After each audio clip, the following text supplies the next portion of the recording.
भरा गा के नागा रही, लगन भरा गा के नागा रही। जाबर सुत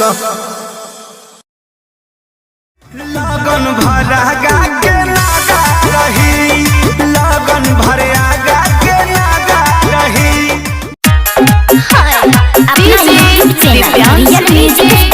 लाइक सब्सक्राइब और बेल घंटी को दबाना ना भूलें। Contact number 7631565669।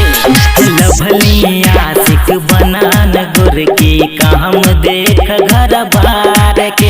हे लभली आशिक बनान गोरी काम देख घर बाहर के।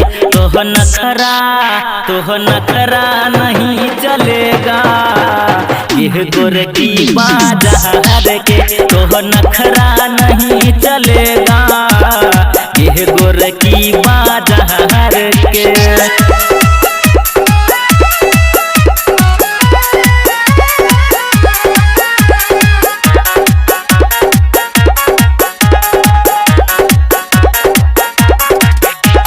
लैला लैला प्यार